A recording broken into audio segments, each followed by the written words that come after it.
साथियों नमस्कार। इससे पहले कि मैं आज का वीडियो स्टार्ट करूं, एक बहुत बड़ी खुशखबरी आपसे शेयर करना चाहता हूं।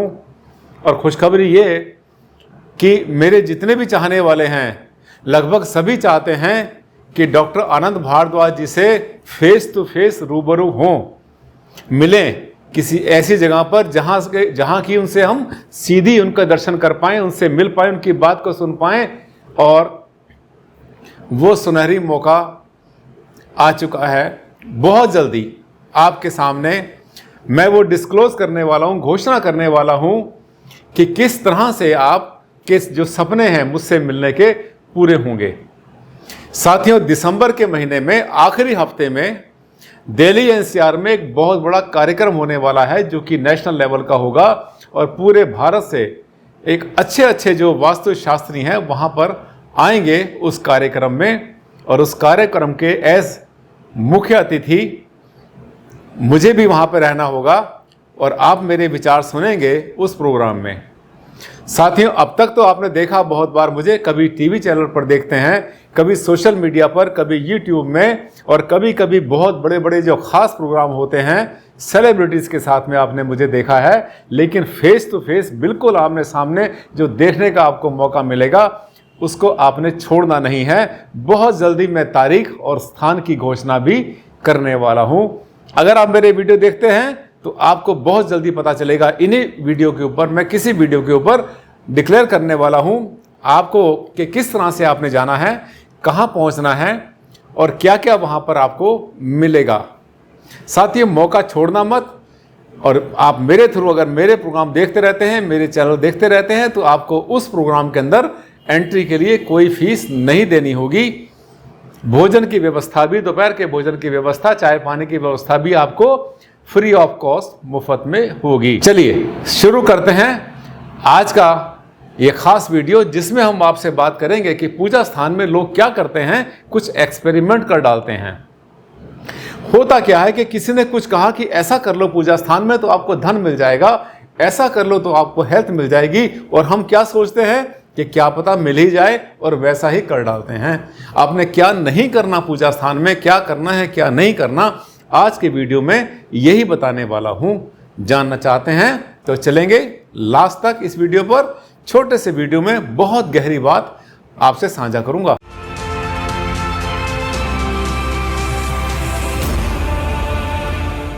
नमस्कार साथियों, मैं हूं डॉक्टर आनंद भारद्वाज और आज मैं आपको बताने वाला हूं पूजा स्थान के बारे में, एक रियल केस स्टडी के बारे में। हुआ क्या कि जब आप पूजा स्थान बनाते हैं तो हमारे मन में ऐसा आता है कि हमें बहुत सारी ऊर्जा मिले, हमें लाभ मिले बहुत सारा, हमें धन मिले, ऐश्वर्य मिले, हमें सुख साधन मिले, हमें गाड़ी मिले, बंगला मिले, पैसा मिले, हेल्थ मिले, सब कुछ मिले। और उसके लिए हम जो है अपने घर में एक पूजा स्थान बनाते हैं। अब जब पूजा स्थान बनाते हैं तो वहाँ बड़ी श्रद्धा से पूजा करते हैं। करनी भी चाहिए, क्योंकि परमात्मा की जो पावर है वो बहुत अनंत है, बहुत बड़ी पावर है। हर धर्म, हर कास्ट एंड क्रीड के अंदर अपने अपने जो है देवी देवता की, अपने भगवान की पूजा की जाती है और उससे ये उम्मीद की जाती है कि वो आपको सुख समृद्धि दे। क्योंकि भगवान सभी के लिए, भगवान का एक ही रूप है, भगवान सबके लिए एक जैसे होते हैं और वही तो हैं जिससे आप कुछ उम्मीद करते हैं अपने अपने पूजा में। अब होता क्या है कि जब पूजा स्थान आपका किसी ने देखा बना हुआ, यदि व्यापारी है, खास तरीके से इस बात का ध्यान करना, घरों के पूजा स्थान को तो बहुत ज़्यादा लोग देख नहीं पाते, लेकिन कभी कभी आप अगर किसी, आपका कोई व्यापारिक, आपका प्रतिष्ठान है, आपकी दुकान, शॉप, शोरूम, आपकी फैक्ट्री, इंडस्ट्री बनी है, तो वहाँ पर तो बहुत सारे लोग और भी आते रहते हैं आपसे मिलने जुलने वाले। मार्केटिंग वाले आते हैं, सेल्स वाले आते हैं और फील्ड के लोग भी आते रहते हैं। तब होता क्या है कि आपके पूजा स्थान को देखकर कभी कभी कोई आपको ऐसा उपदेश दे देता है कि ऐसा करिए बंधुवर, आप इस पूजा स्थान में ये लगा लो। दूसरा आके कहता है ये लगा लो, तीसरा कहता है ये चिपका लो, चौथा कहता है ये हटा लो, ये कर लो, वो कर लो। और जैसे कोई दूसरा कहता है वैसे ही आप करते चले जाते हैं। और अल्टीमेटली होता क्या है कि जब कभी कोई समस्याएं आपके सामने आनी शुरू होती हैं, तब आपका माथा ठनकता है कि जब से मैंने अपने पूजा स्थान में या घर के मंदिर में या दुकान के मंदिर में ये चेंज किया, तब से मेरे सामने समस्याएं आनी शुरू हो गई।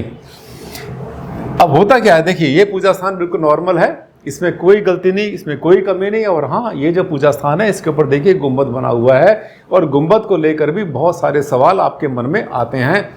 एक पंडित जी कहते हैं या एक वास्तु वाले या एक कोई और वास्तु जो जानकार होते हैं इन चीज़ों के, वो ये कहते हैं कि गुंबद होना चाहिए, दूसरे कहते हैं नहीं होना चाहिए। होना चाहिए या नहीं होना चाहिए, इसमें मेरी वीडियो बहुत सारी हैं। क्यों नहीं होना चाहिए और क्यों होना चाहिए, इसके होने में कोई समस्या नहीं है। लेकिन ये जो गुंबद है ये घर से बाहर, अगर आपने कहीं ऐसा जगह लगा रखा है आपने कि घर से बाहर दिखाई पड़ रहा है और रास्ते चलने वालों को दिखाई पड़ता है ये गुंबद, और उसको पता चलता है कि यहाँ पूजा स्थान बना हुआ है, तब इसको अच्छा नहीं माना जाता। अब इसके बाद क्यों नहीं माना जाता, इसमें मेरी वीडियो पहले से ही आपको मिल जाएंगी। अब मैं आज बहुत जल्दी आपको लाता हूँ आज के टॉपिक पर। देखिए, पूजा स्थान में अगर आपने कोई जगह नहीं बना रखी, एनक्लोजर नहीं है, अगर खुले में भी पूजा स्थान रखते हैं तो उसमें कोई समस्या नहीं होती। एक सुंदर सा छोटा सा पूजा स्थान बनाओ और वहाँ पर जैसे चाहें वहाँ पर आप गॉड की स्थापना वहाँ पे कर सकते हैं। स्थापना का मतलब रख सकते हैं। पूजा घरों में आमतौर पे परमानेंट जो स्थापना होती है, जो पक्की स्थापना होती है, उसको हम अवॉइड करते हैं क्योंकि उसके नियम बहुत कठोर होते हैं। इसके बाद आगे चलते हैं। ये देखिए, ये भी पूजा स्थान साधारण, मैं भी आपको ये सब इतनी स्लाइड इसलिए दिखा रहा हूँ कि ये जो रूप होते हैं ये सब के सब रूप आप आसानी से यूज़ कर सकते हैं, आसानी से इनको प्रयोग करें, कोई समस्या नहीं। ऐसा नहीं कि आपने उसको कमरे में रखना है या कोई ख़ास आपने ऐसी कोई आकृति बनानी है, इसके लिए कोई ऐसी स्ट्रक्चर बनानी है, कोई शीशे का, लकड़ी का, पत्थर का कोई मंदिर बनाना ज़रूरी नहीं है। बनाए तब भी कोई बुराई नहीं होती। अब इसके बाद आगे आते हैं। देखिए, ये वो पॉइंट है जिसके लिए मैंने ये वीडियो खास तरीके से बनाया। आप देख रहे हैं कि ये देखिए, पूजा स्थान के ऊपर एक किसी ने त्रिशूल लगाया हुआ है। त्रिशूल जो है ना, ये किसी ने एडवाइस किया कि त्रिशूल लगा लो तो आपका जो है जो व्यापार है, धंधा चल पड़ेगा, बहुत अच्छा चलेगा। यहाँ का नहीं है ये केस कहीं और का है, किसी दूसरी स्टेट का, मध्य प्रदेश का है, ये इंदौर का।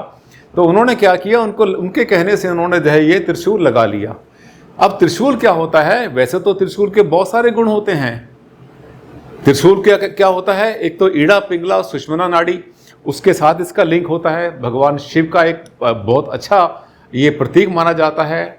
और साथ साथ जो है ये अगर देखा जाए तो जो ऊंची बिल्डिंग होती हैं उनके ऊपर भी लगे होते हैं। इसको त्वरित चालक यानी कि अरेस्टर बोलते हैं, जिसमें कि कोई बिजली की कोई चमक या ऐसी कोई बिजली ऊपर से ना गिर जाए बिल्डिंग के ऊपर, उसके लिए भी इसको यूज़ किया जाता है। यही ध्वजा जो है ये सत, तम और रज, इसका भी प्रतीक होती है और साथ साथ त्रिदेव को भी इंडिकेट करती है। ब्रह्मा विष्णु महेश, एक सृष्टि के पैदा करने वाले और एक पालनहार और एक उनका लास्ट में उनको जो है अपने साथ लेके जाने वाले, बुलाने वाले, तीनों के अपने अपने डिपार्टमेंट। तो ये उसका भी एक प्रतीक बनता है। बट जो भी बनता है साथियों, ये घर के मंदिर के अंदर इसको यूज़ करना अच्छा नहीं होता। और इसके साथ साथ मैं आपको एक बात और ही बताना चाहता हूँ कि आपने बहुत बार जो है घर के ऊपर, देखिए पहली बात तो जो है घर के मंदिर के ऊपर जो मेटल यूज़ करते हैं आप, जो धातु की मूर्तियाँ यूज़ करें, कोई समस्या नहीं। पत्थर की मूर्तियाँ यूज़ करें, इस्तेमाल करें, कोई समस्या नहीं है। प्लास्टिक से बचना चाहिए। लेकिन ये जो मेटल होते हैं ये पूजा स्थान के ऊपर बहुत ज़्यादा अपना अच्छा रोल प्ले नहीं करते। यहाँ पर जो ये त्रिशूल आप देख रहे हैं, ये त्रिशूल कोई अच्छी चीज़ नहीं है। इसके अलावा कभी कभी क्या करते हैं लोग कि अपने पूजा स्थान के ऊपर वो लगा लिया करते हैं, इसके ऊपर परत चढ़ा दिया करते हैं। कई बार इसके ऊपर ना मेटल की परत चढ़ा देते हैं। बहुत बार कई बार जो है जो आपका पूजा स्थान होता है उस पूजा स्थान के ऊपर भी मेटल लगा होता है। मेटल का मतलब ऐसी कोई धातुएं चढ़ा देते हैं जिससे कि उसके ऊपर आपने देखा है बहुत बार, जिसे सिल्वर फॉयल भी बोल देते हैं, सोना चांदी जैसी होती हैं। ये सब चीज़ें जिसको अवॉइड करना चाहिए। देखिए क्या होता है कि जितने भी धातुएं होते हैं ना, ये सब ऊर्जा की सुचालक होती हैं। और आपको पता है जब पूजा करने के लिए बैठते हैं तो कम से कम वस्त्रों में बैठते हैं। सुबह सुबह नहा धोकर जब पूजा करने के लिए बैठते हैं तो हल्के वस्त्र पहनते हैं, कॉटन के वस्त्र पहनते हैं। मेटल से उस टाइम पर दूर रहते हैं। मेटल का मतलब ये नहीं कि घंटी से कोई आपको समस्या हो जाएगी, कोई दिक्कत नहीं है। लेकिन पूजा के ऊपर आप जो है ऐसी कोई चीज़ कभी भी ना चढ़ाएं। हमने ऐसे अनेकों उदाहरण देखे हैं, सभी का मैं यहाँ पर डिस्क्राइब नहीं कर पाऊँगा कि पूजा स्थान के साथ क्या क्या लोगों ने किस किस तरह से छेड़छाड़ की, किसी के कहने में आकर, कहीं पढ़कर या कुछ भी। तो कहने का मतलब यह है कि पूजा स्थान, देखिए निष्कर्ष के रूप में आप नोट करिए, पूजा स्थान जितना छोटे से छोटा हो, जितना सिंपल हो, जितना उसमें कॉम्प्लिकेसी कम हो उतना अच्छा है, जितनी कम से कम मूर्तियां हो उतनी अच्छी हैं। मूर्ति की हाइट जो है वो बहुत ज़्यादा नहीं होनी चाहिए, 9 इंच से बड़ी कोई मूर्ति नहीं होनी चाहिए, और मूर्ति कभी लेवल में नहीं होनी चाहिए। एक नीचे लेवल, एक उसके ऊपर बैठे, एक उसके ऊपर बैठे हुए हैं। कभी भी आमतौर पे स्लैब बना देते हैं और अलग अलग स्थान के ऊपर जो है गॉड को बिठा देते हैं, क्योंकि आपको नहीं पता कि इनमें से जूनियर कौन है, सीनियर कौन है, किसका स्थान क्या है, ये आपको नहीं पता। इसलिए सबको एक ही जगह पर उनको स्थान देना चाहिए, ज़्यादा अच्छा होता है। किस देवी देवता का मुंह कहाँ होना चाहिए, किधर उनकी स्थापना होनी चाहिए, किधर उनको रखना चाहिए, इसके बारे में मेरे वीडियो पहले भी बहुत बार आ चुके हैं। साथियों, आज मैंने यही बताना चाहा था कि अगर पूजा स्थान आप जितना नॉर्मल रखेंगे, जितनी उसमें कॉम्प्लिकेसी कम होगी, जितना उसके अंदर जो है आप ज़्यादा इसे ऐसी चीज़ें नहीं डालेंगे जिसकी वहाँ पर आवश्यकता नहीं है, उतना ही अच्छा रहता है, उतना ज़्यादा सुख मिलता है। क्योंकि ये जो ऊर्जा होती है ये चारों तरफ फैलती है, और जो मेटल है, मेटल उसको रोकने की कोशिश करता है।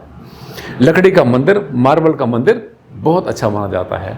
मुझे लगता है इस बहुत छोटे से वीडियो में मैंने आपको बहुत कुछ ज्ञान दे दिया। और हाँ, मैंने पहले भी घोषणा की थी इस वीडियो के शुरू में, बहुत जल्दी दिसंबर के महीने में लास्ट वीक में एक बहुत बड़ा कार्यक्रम होने वाला है नेशनल लेवल का, जिसमें कि पूरे भारत से एस्ट्रोलॉजर और वास्तुविद आएंगे वहाँ पर, और वहाँ पर आप मुझसे भी रूबरू मिलेंगे। उसमें मेरा प्रोग्राम भी होगा, मेरा भी लेक्चर सुनेंगे, और कोई एक खास टॉपिक आपके सामने मैं पर्सनली, जिसे कहना चाहिए फिजिकली आपके सामने वहाँ रखूँगा। मिलना चाहेंगे अगर आप मुझसे तो उसमें ज़रूर आना। अभी से नोट करना शुरू करो, दिसंबर के लास्ट वीक में कोई डेट आपको बताने वाला हूँ बहुत जल्दी, दिल्ली NCR में, गाजियाबाद में। अगला वीडियो फिर आपके सामने आएगा, एक नया टॉपिक लेकर आऊँगा। तब तक के लिए दिया मुझे विदा। नमस्कार, धन्यवाद।